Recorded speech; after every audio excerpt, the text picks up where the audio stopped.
So 10 things I hate about machine heads. Now, it's no secret that us at Brrraaains A Head-Banging Life, we love machine head. If you've listened to any of our podcasts, go to the site, put in machine in the search bar, you're going to get a fair amount of results, be it reviews, single reviews, thoughts and opinions, and so on.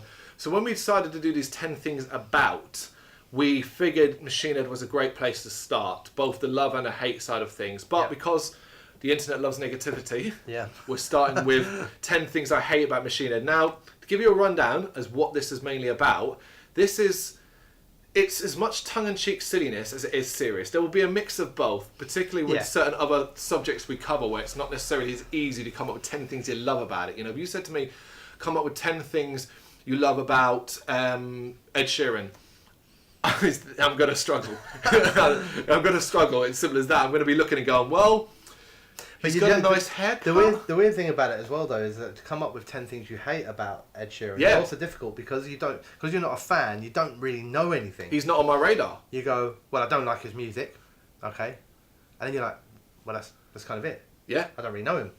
It is a real problem. But when it comes to something like Machine Head, it was easier for me, at least, than I expected. It was easier.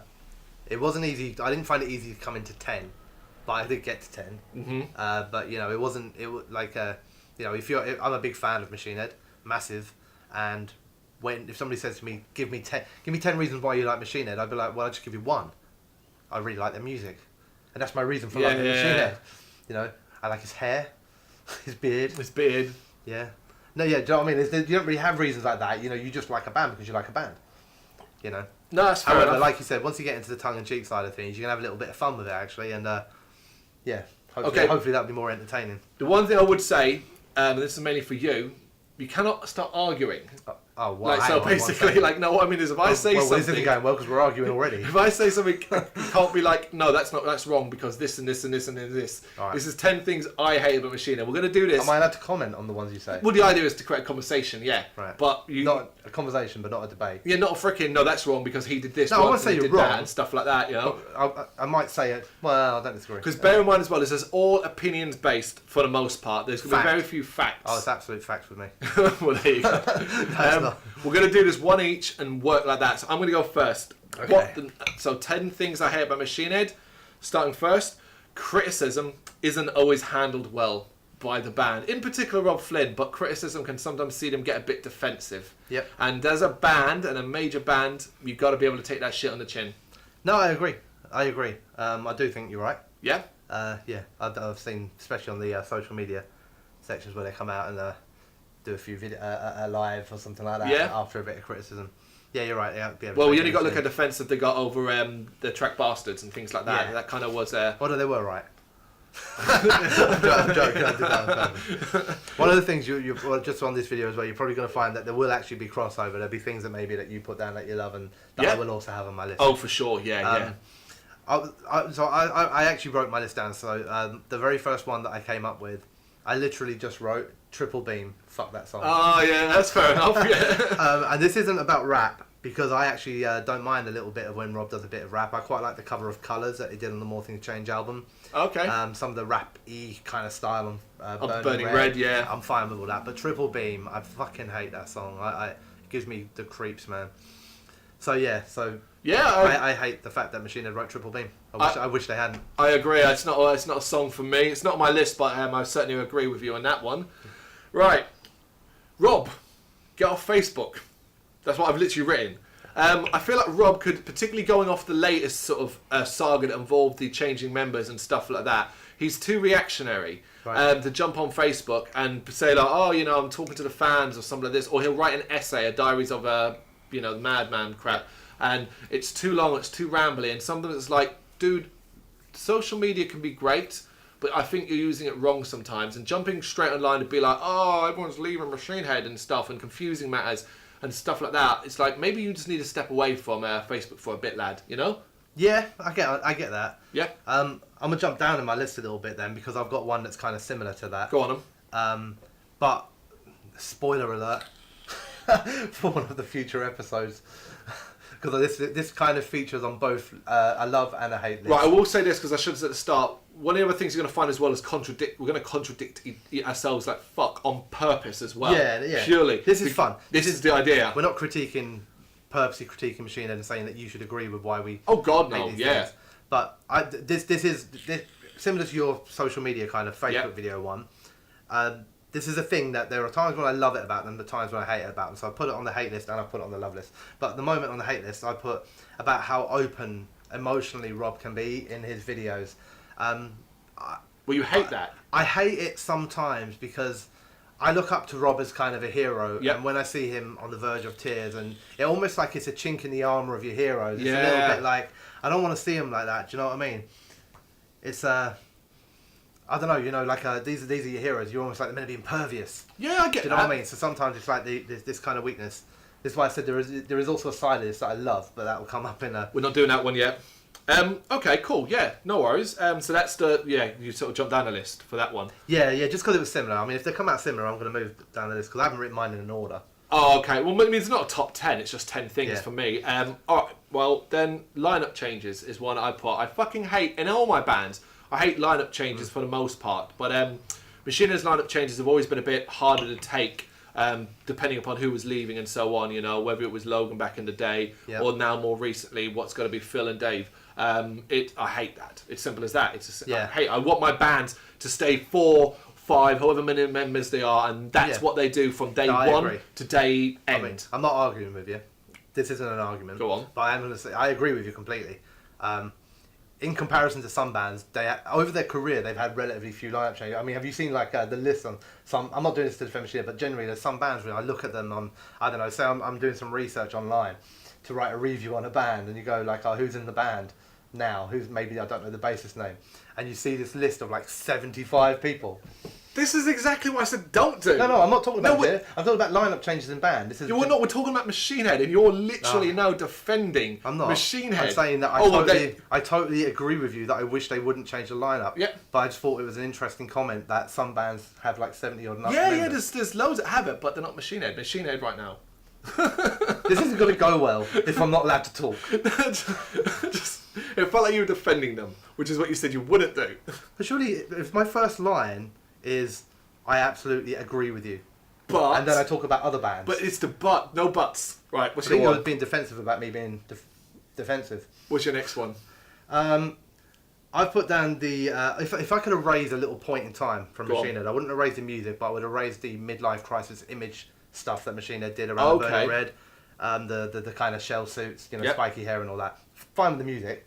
But the image, I mean, goddamn, I wish them photos didn't exist on the internet. I 100% agree. In fact, I'm going to jump down one as well because of my one. I've written the Burning Red image, which is basically, I agree, it's the image of that period. You know, there were good music that came out of that, so it's not what you said, not about erasing the music, but the image, the shell shoots, the spiky hair, the tips, all that shit. Yeah, it's horrid, isn't it? Let's get rid of that, basically. I think it's probably more that made people think they were trend jumping as well than the fact that the music changed, because you can change your music without cutting your hair. Yeah, I mean, it ties into my next one, which is basically early on they tried to ape what was popular.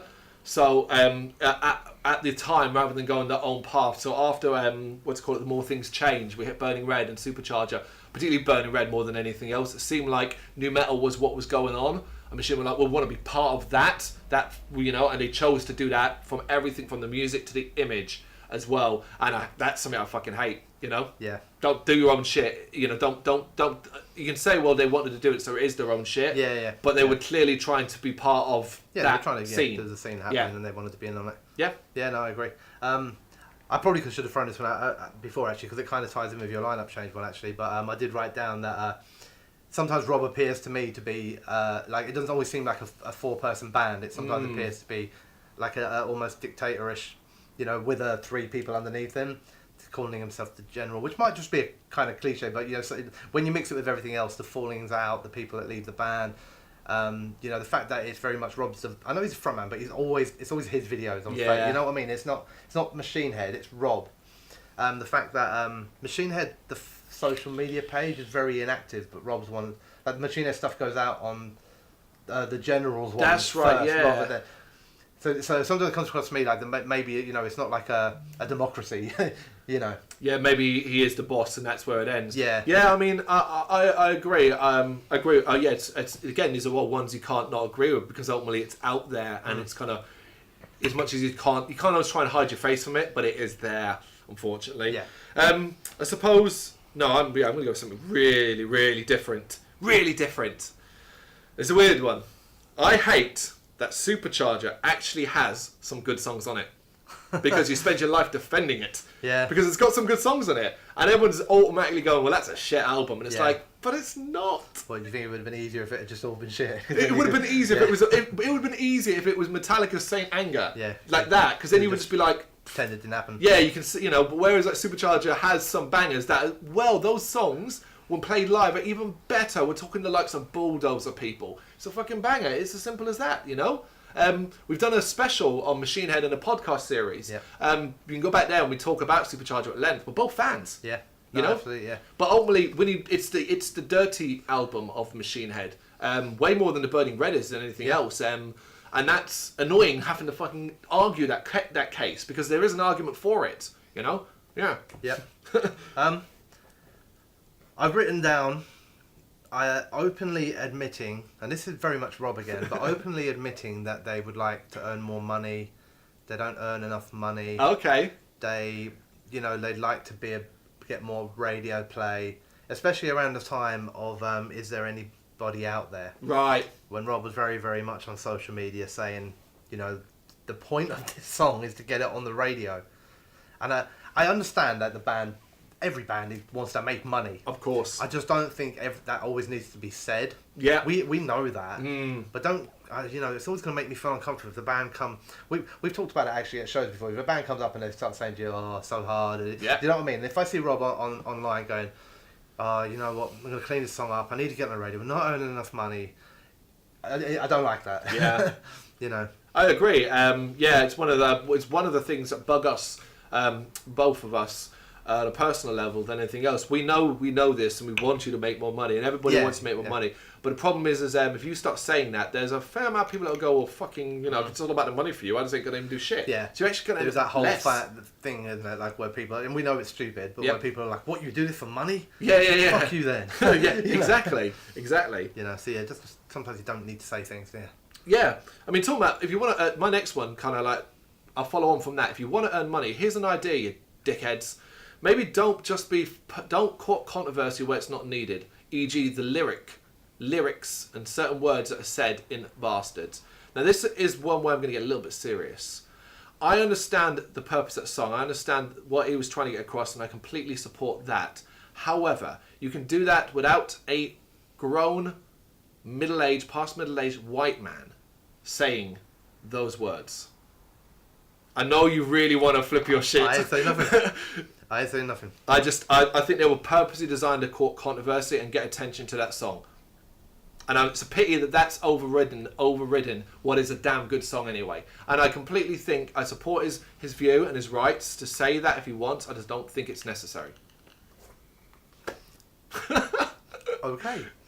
Go on. You really want to say? I wanted you know. I don't. I don't really have anything. I don't disagree with what you're saying. That's the thing. I don't disagree with what you're saying. Yeah, there are other ways to say it. You didn't have to say it. Yeah. You're caught in controversy. You're saying things you shouldn't say. But surely this is what happens in metal. I don't think that it was purposely done, because if it had been purposely done, it wouldn't have been put out nearly a year previously. You know what I mean? This wasn't done for the album. Mm-hmm. You know, this was done as like, what did he call it? What's a poetry slam or something like that? It was. I believe it grabbing? was, or to try and make a point. Do you think the point's lost though? I think it's lost on some people. I get the fucking point. I completely get it, but I think the point is lost in the wider. Yeah, no, I understand. I do, and I think a lot of people. He probably didn't mean it to happen this way, but a lot of people have latched onto the fact that they said the words rather than the meaning behind the words. Oh yeah. You know, and the lyrics that build up to you're it. Right, in that you're saying that, you know, maybe you could have put that across differently. Yeah. Then maybe more people would have got the message. I think absolutely, because the message in that song is strong. Yeah. But also, and you're aware of this as well, it wouldn't have mattered to a large section of the metal community. It wouldn't have mattered what words Machine Head had used. Either way, they were going to have a problem with the song or Machine Head. Oh, or yeah, because that's what you do. Negative people are vocal, aren't they? Yeah, oh yeah, 100%, 100%. You know. But yeah, so that's one of mine. Yeah. He's good so far, I think. Yeah, no, right. Yeah. We only have one argument. The fact that Machine Head don't do festival dates. Oh, well, my exact one is no festivals. Yeah. Yeah. I've never seen Machine Head headline a festival. I would love to. Yeah. I'd love to see Machine Head headline. I think, especially the way that Bloodstock are at the moment, I think Machine Head would be the perfect fucking headline. Yeah. I'd love to. I understand their reasoning behind it, and they've been open and honest about it, and that's fine if you want to be open and honest about it, but it doesn't mean that I'm happy about it. I want to see them at a festival. Only if it's Bloodstock. My worry would be that they go, we're going to do a festival again, and they bloody go to download. Yeah. But, no, I agree. The no festival rule thing with Machine Head puzzles me, and I think it might have been fine for a time, but it's kind of funny considering the earlier part of this portion of the video we were talking about, they want to make more money. Really? Well, here's a great idea. Machine Head have headlined Bloodstock in the past, many years ago. They would be a headliner there. It's a mistake, I think, for them to continue this trend of we're not doing festivals because we've been burnt in the past. I hope it changes. Yeah, the band are changing. Maybe things will change with it. But next one's kind of funny because you talked about liking something earlier on, and it's something I hate about Machine Head. I hate Machine Head's covers. They have done so many stinkers over the year, and they probably shouldn't be covering. Colours, I said, yeah. Whenever Machine Head have covered, they've often done a terrible job of it. There are some bad covers out there. They shouldn't do it, basically. There are a couple of good ones. Don't get me wrong. I think the covers I think exclusively the covers on the albums, absolutely. The ones that have ever been released are pretty dire. They did a couple, didn't they, like tribute ones, like Hallowed Be Thy Name and stuff like that. Yeah. But they weren't like released as part of Machine Head. No, they were like a separate bonus with the blackening. Yeah. But even then, they didn't add anything new. Like I remember hearing, was it Battery? I think they did. Yeah, Battery. And it was an inferior version of Battery, and it's like, why? Just don't bother then, you idiots. You know what I mean? Like, and stuff like that. And you're never going to do a better Hallowed Be Thy Name than Iron Maiden. Simple as that. So. No, of course not. No. Yeah. Yeah. No. You got any fair more? Enough. Oh yeah, I've got 400 more. It's 10. So. Kind of leading a little bit towards the festival one actually, but about the fact that they don't bring bands out as support of any size. I think we've probably spoken about this on podcasts and stuff like that before as well actually, but I love seeing Machine Head play for 2.5 hours, but I am aware in the back of my mind you feel a little bit dirty because they're not giving anything back. They would have been brought out on tour by people, and because of that they were able to get their name out there, and I saw them as a support act to somebody else and became a huge fan, and they decided that they no longer want to give back to the community. It's kind of how it feels to me a little bit. Yeah, I mean, 100% agree, because my last thing I hate about Machine Head is how they no longer bring support bands out with them. I have the exact same one, and we did say there's a high chance, particularly we'd double up on this because we've got strong opinions on it. What you said is 100% true. When they first did the Evening with Machine Head stuff and Tireless stuff as such, I didn't mind. I understood it as fine. That's become the standard. It's a mistake. They're not giving back, and I do think they could still play 2 hours and have a band open for them. And we talked about the idea of, look, man, take a little bit of work on it. You're always on social media anyway, Rob. Give a local band a chance. Hey, if you want to play at our show in Plymouth, in London, and so on, send us your bloody, I realise it would take some work and stuff like that.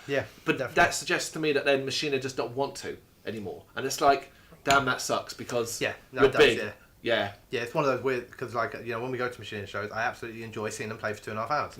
I absolutely do. But you just have that in the back of your mind all the time. It's like, should be someone here. There should be.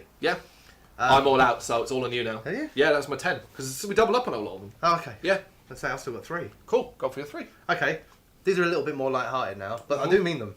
Right, I'll start off. Right, this MVR thing that they do at their shows. Okay. Fuck my life, this is bollocks. Most valued rager? Yeah. I mean, firstly, every person you give that T-shirt to happens to be the person hugging the railing. Now, you might have some lunatic going pitting for 3.5 hours behind you. Yeah. Because they're not hugging the railing for 3.5 hours, and this person has been standing there holding on, refusing to let anyone else get near you, and just banging their head, you're like, MVR. I don't like the fact that, even though it's done it out of a good place, it basically says you're better than the rest of the fans. Is it very good? And one of those reasons is because I'm a die-hard fan, And I want, what about me? You're never going to get one of them. Spent on you fuckers. Yeah, you know what I mean? You're saying that the lady on her first ever show who's refused to let go of the railing won't pit, you know? And she's their most valued and ranger. she's more important than I am. Yeah. That's good. So there is that. I like that one. And that leads into my second one. Seriously, Rob, stop telling me to circle pit. Oh, I considered this. I mean, I am, you know. But if I'm in the circle pit and I've been circle pitting for the last 15 minutes, and you're still standing there going circle pit, I'm like, I don't know what to do. Should we go the other way? That's fucking brilliant. Do you know what I mean? Yeah, yeah. Screen shouting instructions to circle non-stop. Yeah, no, Brilliant. absolutely. And what was my last one? Go on.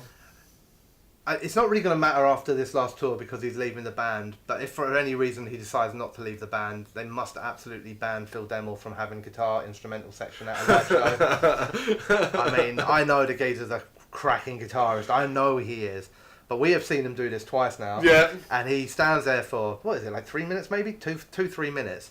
And he goes, whack. Yeah, and then looks at everyone, and we're like, go on then. And he goes, whack. Yeah. You're like, what are you doing? 3 minutes later, you're like, Jesus Christ. Oh, I mean, yeah. we watched it once, we're like, that's terrible. We joked about, oh my God, I hope he doesn't do it again. But he did it again. It's the same thing. Yeah, so if you're going to do it, I mean, just get Dave to do his drum solos, or Jared to do a bass solo, or Rob to whistle or something like that. It's probably better than Phil doing his guitar solos, man. That's funny, that's brilliant. Yeah, so that's my 10. So yeah, that's our 10 things we hate about Machine Head. I hope you enjoyed the video. We're also going to be doing, quite soon, 10 things I love about Machine Head, plus more. This is going to be a continuing weekly series.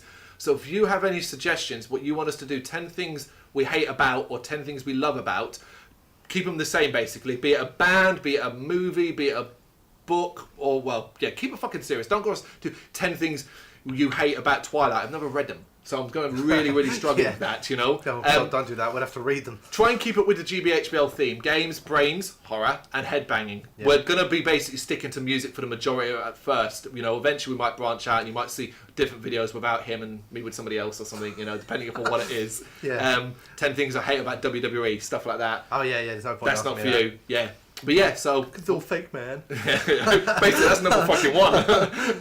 Thanks for watching. Thank you.